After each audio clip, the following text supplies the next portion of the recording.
and Newton Institute for having me here. So I would like to first acknowledge the collaboration with Todd, who is here, and Max, who was here until last week. So Max was is a professor at FSU, and the related paper was submitted to Journal of Computational Physics, and it's currently under revision. So the search for better numerical schemes for geophysical flows is very much ongoing. So you know this by just looking at the number of talks that you heard in this program on the numerical schemes. So today I'm going to present yet another scheme, and I'm going to start by summarizing, in my opinion, the two most important properties for numerical schemes designed for geophysical flows. So first, the scheme should have accurate resolution of dispersive wave relations. And second, it should conserve certain quantities like mass, energy, etc. The most popular scheme for geophysical flow is arguably the secret scheme. It was introduced by Arakawa and Lam in 1977.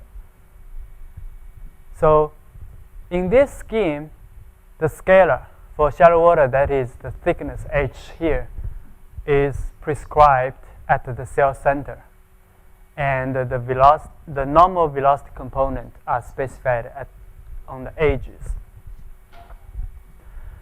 So the capability of a scheme to resolve wave modes are given by the dispersive relations.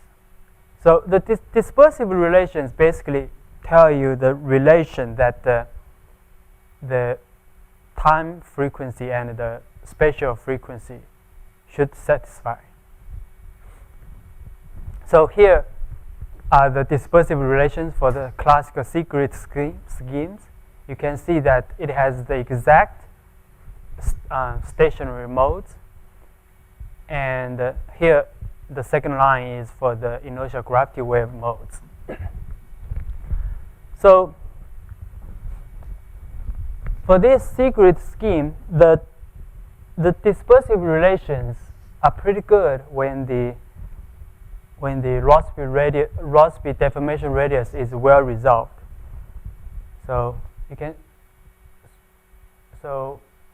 we know this by plotting the dispersive relations. So here, this is the dispersive relation for the continuous case. So you can see that. Okay, I should explain that the x-axis is the wave number in the Zana direction, and the y-axis is the wave number in the meridianal direction. And the dispersive relations are monotonically increasing in both x and y, and it reaches 8 at the upper right corner. So when the Rossby deformation radius is marginally resolved, here the ratio R and D. So R is the Rossby deformation radius, D is the resolution. When the Rossby deformation radius is marginally resolved, this is the dispersive relation for the C-grid. So it does not look very much like those for the continuous case, but still it's monotonically increasing in both x and y, and it reaches 5.6 at the upper right corner. Excuse me? Yes, please. So how many grid points per wavelength does it relate? For example, 1? How many grid points? So here, this is the unitless number here. So that's a wave number, right? yeah. So given What does it mean, wave number equal to 1? Oh, it means this. So we do this in a dimensionless case. So Yeah. in a dimensionless case, d is very small. It's not a 30 or 50 kilometers. It's a very small number. So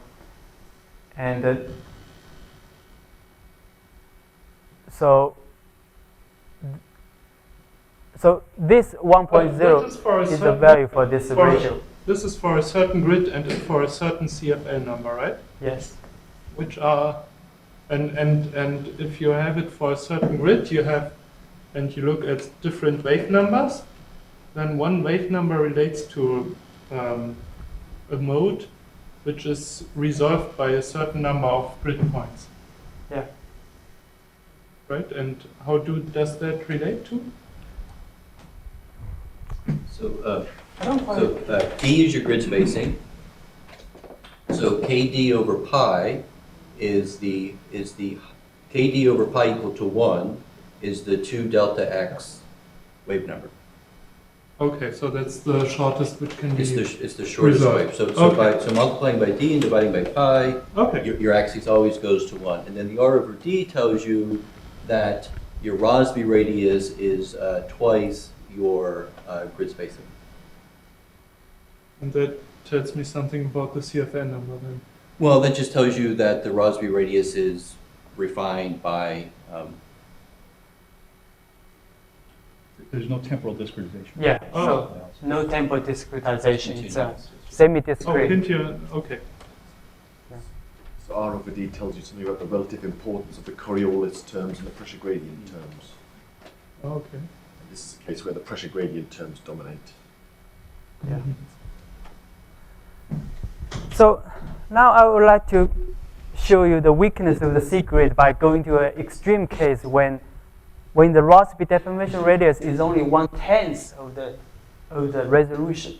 In this case, the dispersive relation actually becomes a decreasing function. So this is drastically different from the continuous case. So another challenge for C grid comes when the scheme is applied on an unstructured grid. So the tangential component is needed for calculating the Rossby, calculating the Coriolis term, and C grid only specifies the normal velocity component. So the tangential component will have to be reconstructed in certain ways. So on structured grid, the tangential component usually is reconstructed by averaging, but on unstructured grid, this averaging usually does not work because the normal velocity component can just point in almost any direction. So I believe that the participants in this program has heard Trisk scheme many times, and so the three of the four authors of this scheme are in this room: Todd, John Subin, and Bill Skamarok. So Trisk is a C grid scheme, the core of which is a remapping from the normal velocity component to the tangential velocity components. It has some very nice properties. First, the PV, the potential vorticity at the cell center, is a convex combination of the PV at the surrounding vertices. For a linearized system, the vorticity of a non-divergent flow remains stationary, which is a very desirable property. But I think you may have also heard that the remapping from normal to tangential velocity component is zeroth order accurate. So this may have impact on the overall accuracy of the scheme. So I'm going to present a new scheme called covolume. So in this scheme, we use a dual set of meshes. So the primary mesh is given by the solid line here, and the dual mesh is given by the dashed line here. The center of the primary cells are the vertices of the dual cells, and vice versa. So in the covolume scheme, the both velocity components are specified on the edges. Here, u and v. The scalar variables are specified at the primary cell centers to make sure that the degrees of freedom, the scale of the scalar variable, balance those of the velocity. We also need to specify the scalars at the dual cell centers. So the scalars are evolved on both the primary cells and the dual cells. That's why we gave it the name covolume. And I should point out that we did not invent this term. In the math community, for example, the Nicolaitis of the Carnegie Mellon University designed some covolume schemes for the coordinative systems for the electromagnetics and also for incompressible flows. So can you guarantee that the solid edges and the dashed edges intersect at right angles? Well, And, so still meet right now we show the case when they intersect orthogonally. So I guess the examples of such grids are abundant. For example, the Voronoi triangular Voronoi meshes. Actually, I will try to point out at the end of this presentation that even if it does not intersect orthogonally, the scheme should still apply. So to present the scheme, I need to introduce some notations. But I don't want you to remember all the notations here because I do not want to bother you with all the tiny details. I only want to point out to you that in the scheme, we index the primary cells by subscript I and nu for the dual cells. And the edges are indexed by subscript E. So here are the covolume scheme for the linearized shallow water equations. On the left corner is the linearized shallow water equations, and on the right hand side are the schemes. So the discretizations are very straightforward. The first equation is just the flux form discretization of the thickness equation at the primary cells. The second is for the thickness equation at the dual cells. The third equation is the momentum equation along the normal direction. So normal with respect to the primary cells. And the last equation is the momentum equation along the tangential direction. And to complete the scheme, we still need to specify the discrete divergence operators and the discrete gradient operators. But they are very straightforward, and I don't think you wanted me to explain those details to you here. Now, in the process of studying the scheme and writing the paper, we realized that the scheme actually can be viewed in different ways. So obviously, the scheme can be viewed as coupled Segre schemes. So a Segre scheme on the primary mesh and a Segre scheme on the dual mesh. And these two set of schemes are coupled through the Coriolis term in the case of linearized shallow water. And it takes us, and we also realize that the scheme can also be viewed as a generalized egress scheme. So this may not be very obvious to every one of you because it also takes us quite a while to realize this. So if you connect all the velocity points by the dotted line here, then you get a non-overlapping mesh for the whole domain. And on this mesh, on this new non-overlapping mesh, the scalars are specified at the cell centers and the velocity are specified at the vertices. This is exactly how the variables are distributed in an E-grid scheme. But here we are using an unstructured grid, so the covolume can be viewed as a generalization of the classical E-grid scheme onto unstructured grids.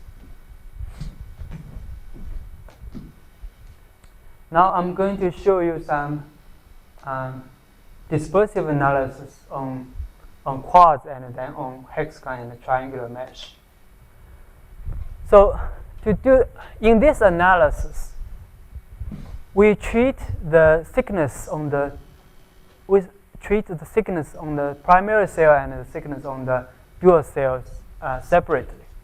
We also separate the velocity components into two groups designated by the superscript 1 and 2 here. And then we rewrite the covolume scheme in terms of these variables. And I'm going to skip how we calculate it since we are short of time. Whoops, what happened? It'll come back 1 second.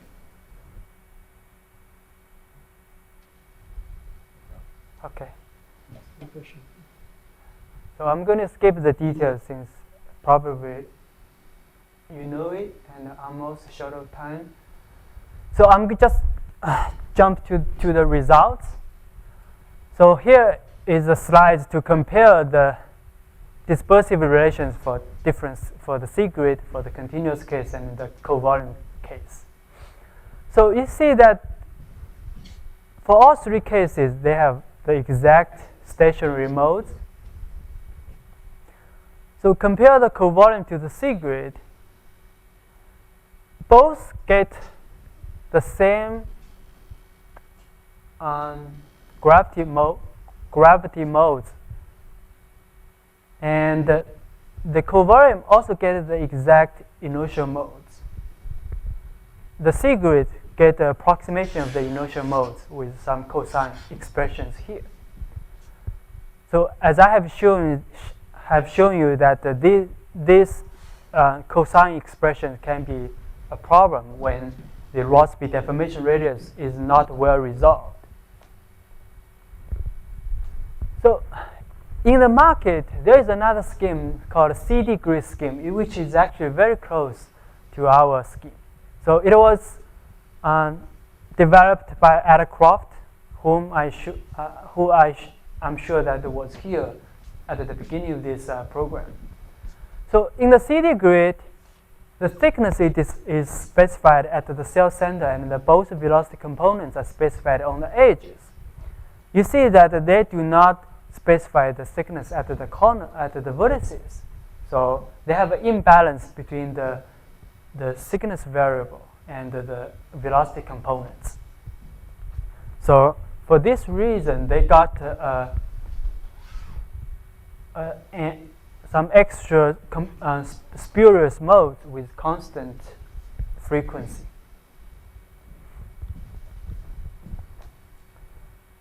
So there is another classical scheme called a Z-grid, developed by Randall in 1994. So Z-grid scheme works with the divergence and vorticity expression for the shallow water equations. All the variables, prognostic variables, vorticity and divergence and H are specified at the grid points. So the Z-grid scheme have an accurate representation of the inertial gravity wave modes. The cost is that you have to invert elliptic equations at each time step. So here are the dispersive relations for the Z-grid scheme. You can see that the Z-grid and the covolume has the same dispersive relations. So now it seems that the covolume all seems very good, but I have to point out an issue. So the dispersive relations for the co-volume we have seen so far are obtained after we treat the variables on the primary mesh and the variables on the dual mesh separately. So we have also pointed out that the co-volume scheme can also be viewed as an E-grid scheme. And the E-grid scheme on a quadrilateral grid have been well studied. And it is known that the wave number space resolved by E-grid scheme forms a triangle here, like this. And for the co-volume, in the analysis we have just done, we are looking at either the variables on the primary mesh or the variables on the dual mesh. So essentially, we are only looking at half of the wave number space, which is exactly this part of the wave number space resolved by E-grid. So this is a dispersive relation for the co-volume, which is only half of the wave number space resolved by E-grid. So I'm going to leave the issue here since we will come back to it later. So now let me quickly show you, just show you the dispersive relations on the hexagon triangular mesh. So I'm skipping the details. So on the hexagon triangular, we got 3 stationary modes, and we got this, and this. So we don't know what they are, but after we take the resolution D to 0, we find out that these two relations actually are approximations of the dispersive relations. The last one is a spurious mode. It always is greater than this frequency number on the right-hand side. And I should also point out that, as I told you, on the linearized system, the subsystem on the primary mesh and the subsystem on the dual mesh are coupled by the Coriolis. Once we turn off the Coriolis forcing, we actually have a decoupled system. And by doing this, we find out that this inertial gravity wave modes actually lives on the primary mesh or the hexagonal mesh. And this lives on the triangular mesh. This spurious mode also lives on the triangular mesh. So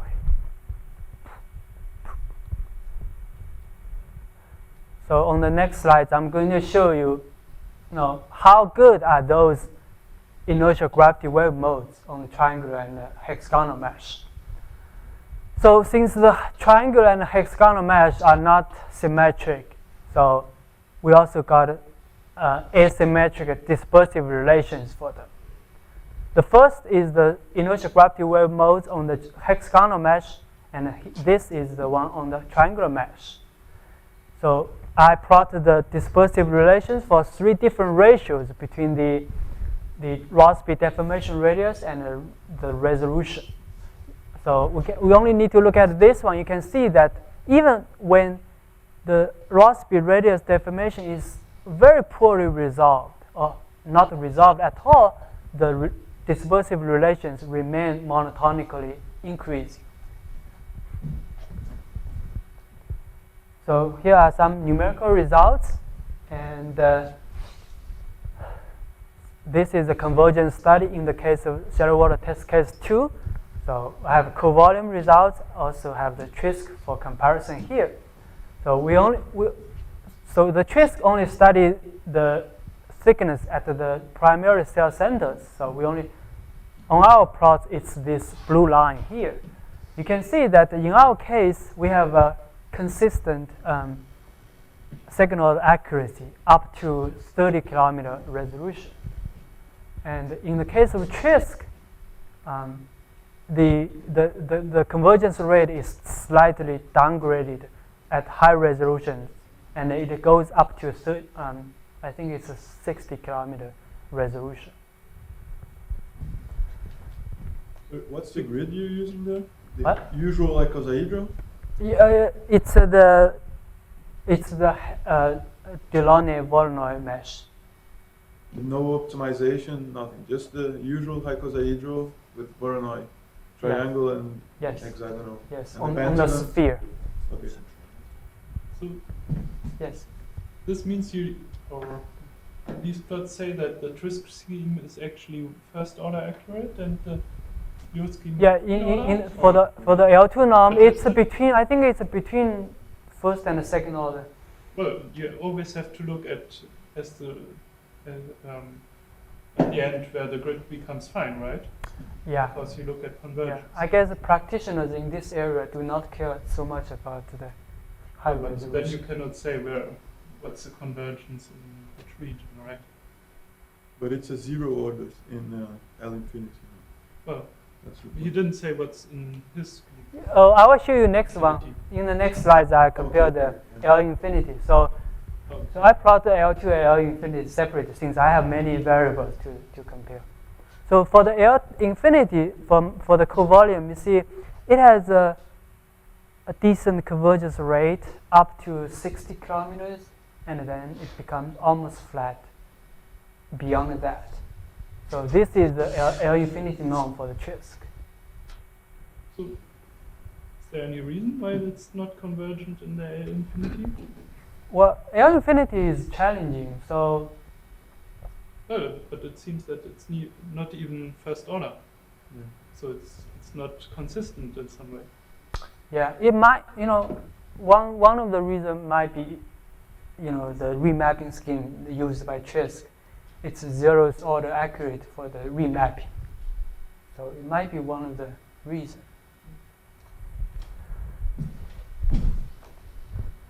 So this is the shallow water test case 5 convergence study, and I guess these two schemes performed similarly. I think for the covolume, it's almost the second order accurate, and for the Trisk, it's also almost second order accurate.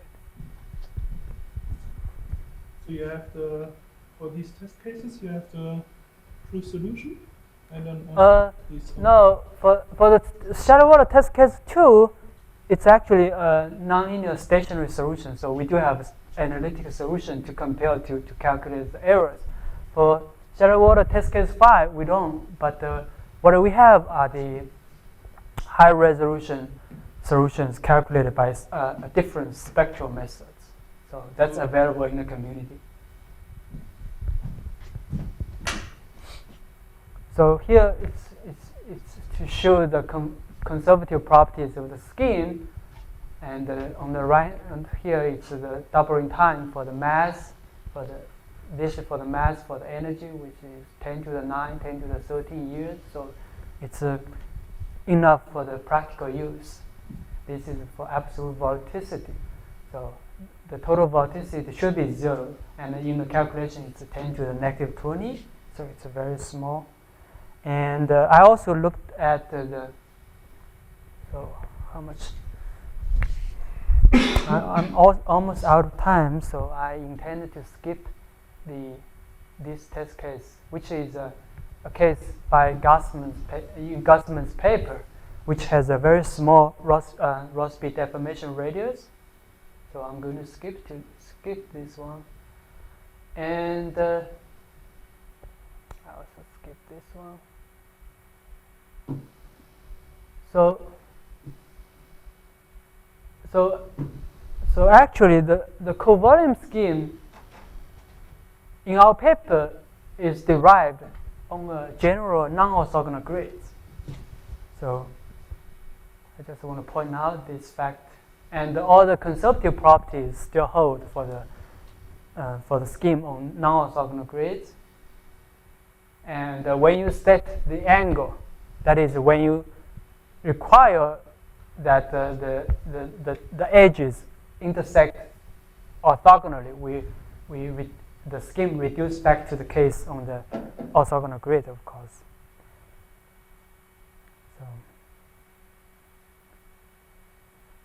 So I'm jumping to the final section of my presentation. So there are remaining problems for the scheme. For example, in the nonlinear system, we are not sure how the spurious modes existing on the dual mesh. Here I'm talking about hexagonal triangular mesh, triangular staggered grids. So how the spurious modes on the triangular mesh affect the good inertial gravity wave modes on the primary mesh in a nonlinear system. So we don't know the answer. And also, we pointed out that the covalent scheme can be viewed as an egress scheme. So, or some people also say that you have so many grid points. So, what are the dispersive relations resolved by all the grid points, not just a subset of the grid points? So, and we don't have answer to this either, because even on a hexagon triangular mesh, we cannot do the dispersive analysis on the whole, on all the grid points together. So after having told you about the remaining problems, now I can talk about the advantages of the scheme. Here I'm going to give a summary. So first, no reconstruction is needed for the tangential velocity component. And second, the scheme has accurate representation of the inertial gravity wave mode on the primary mesh or on the hexagonal mesh.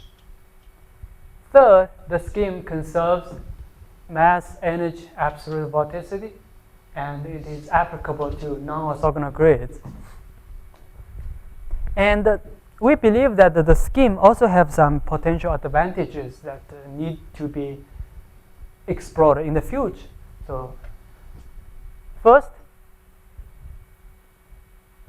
it has the potential strength in resolving small and vanishing baroclinic Rossby deformation radius in three-dimensional geophysical flows. So in three-dimensional geophysical flows can be decomposed into an infinite set of baroclinic modes. So you may not need an infinite set, but you have to care about the first few.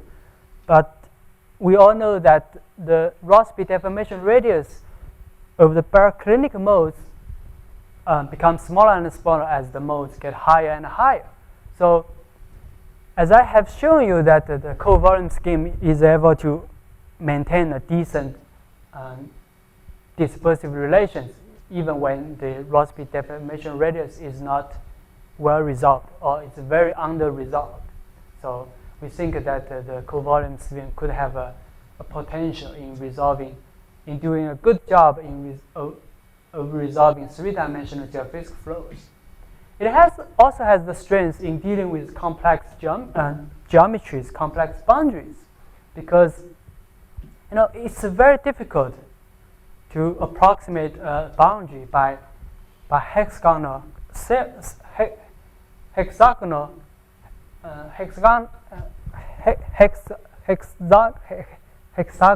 mesh. But here in our covalent scheme, we have both triangular and hexagonal mesh, and we can align the boundary by just the triangular mesh, and we can get a very good approximation. So, and lastly, the scheme also have the strength in dealing with complex boundary conditions because we have both velocity components available. So we can specify non-slipping or non-penetration boundary conditions or a combination of them. So, and we will explore these points in the future work. And thank you very much.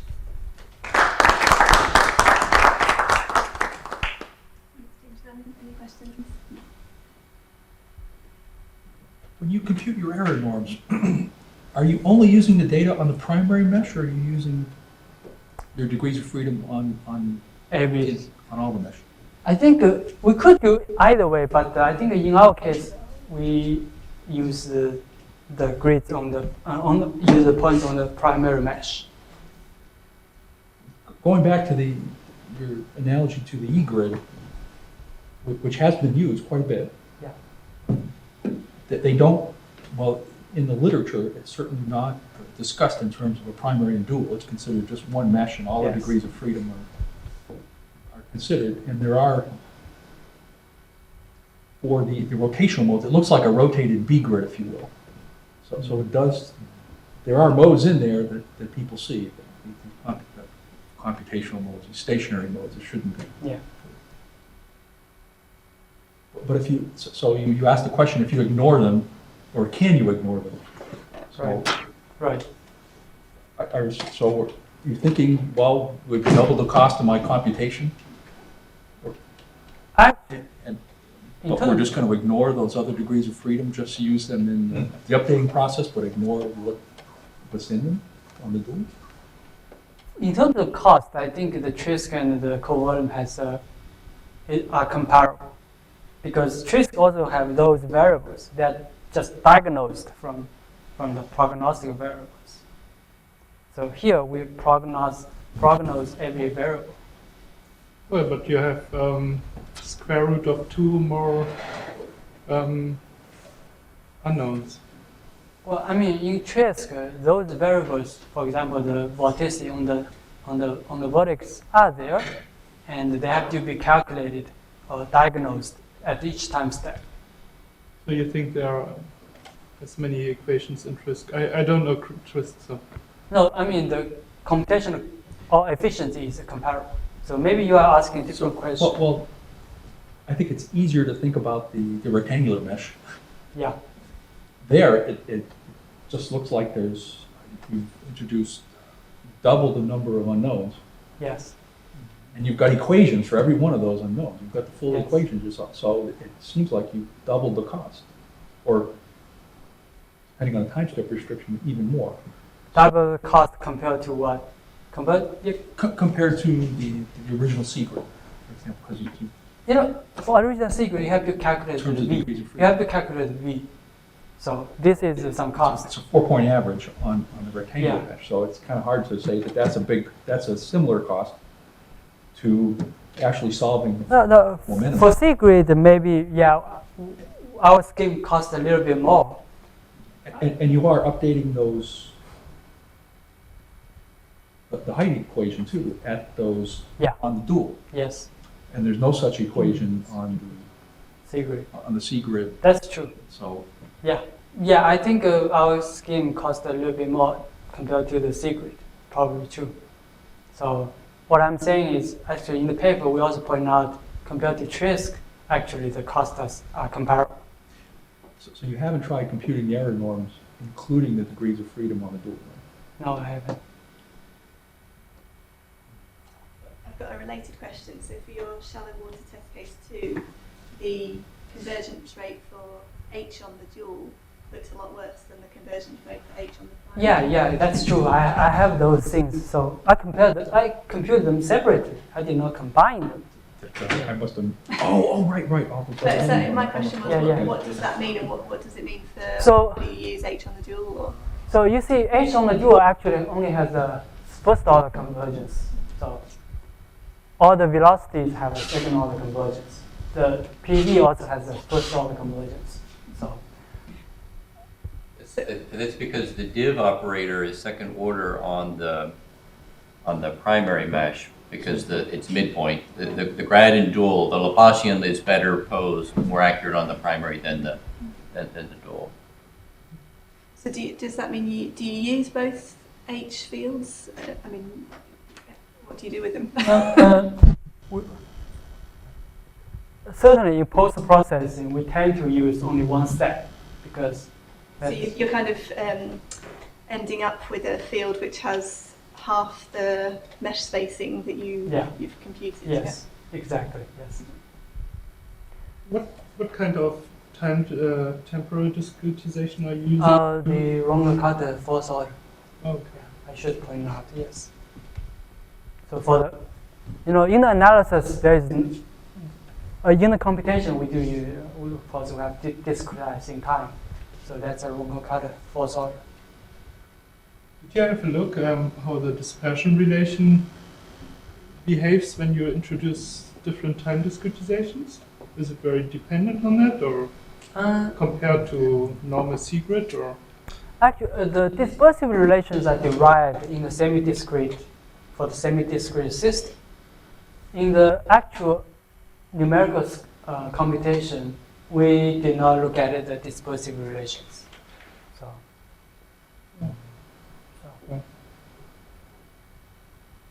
Well, while we're looking at that plot, I was looking to see if Hilary Weller was in the room, because she's done some the same convergence tests with a version of Trisk she coded up, and I'm pretty sure that L infinity was converging. Oh, really?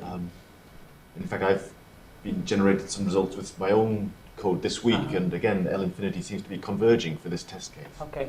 So I'm not sure what that means.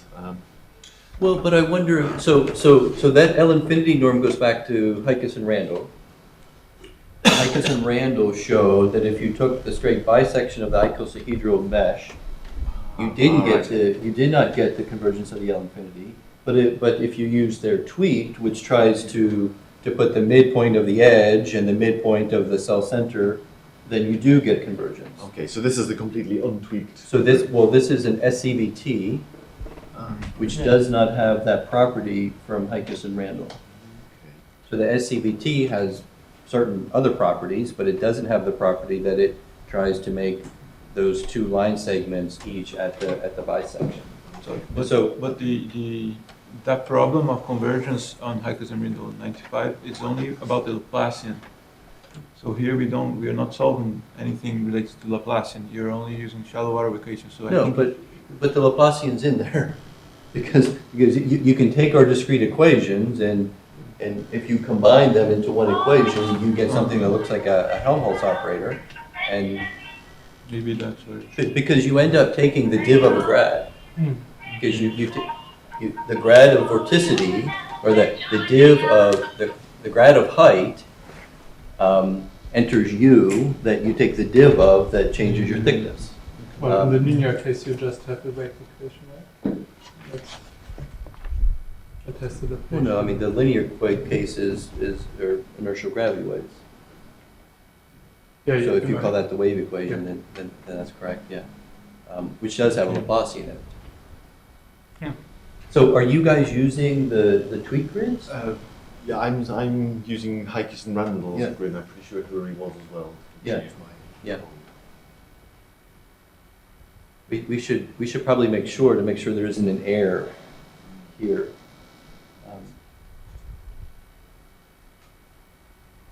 Want to sell the scheme for worse than it is. Yeah.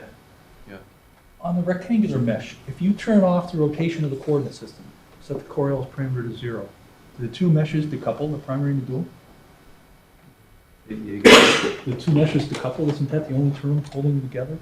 So for the linear case, that's certainly true. You can look at the increased system. So Do these meshes, so does that property also go to the Voronoi meshes you're doing? If you turn off rotation, do the two meshes also decouple? for the nonlinear, so I would argue they So do not. Yeah, from nonlinear. So I skipped some of the slides. So here, I'm trying to argue that. So this is the same for the nonlinear system. So some people may argue that you cannot depend on the nonlinear terms to couple your system. But I would say that we have those diagnostic variables here, HE, which is the H on the edge, and the QE are the PV on the edge. So they are calculated by taking average of all the terms, of the PV on the surrounding primary cells and the surrounding dual cells.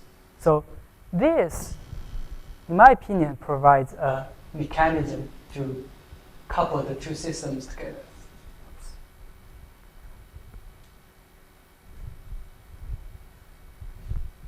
So, and then we did a numerical test. We set f to 0 in this case, and then we plot the difference between the H on the dual and H on the primary.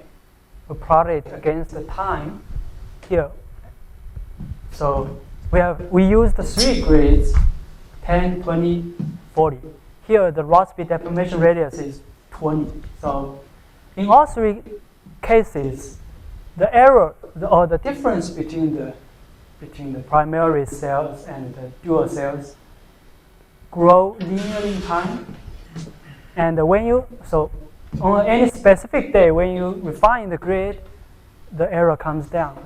So this pretty much looks like the errors on the either primary variables on primary mesh or on the dual mesh. So we think there's a strong correlation between this difference between the 2 meshes and the errors, intrinsic errors on these meshes themselves. We don't think that there is a divergence between the primary and dual meshes. Or there is a difference, but it's not greater than the errors in themselves.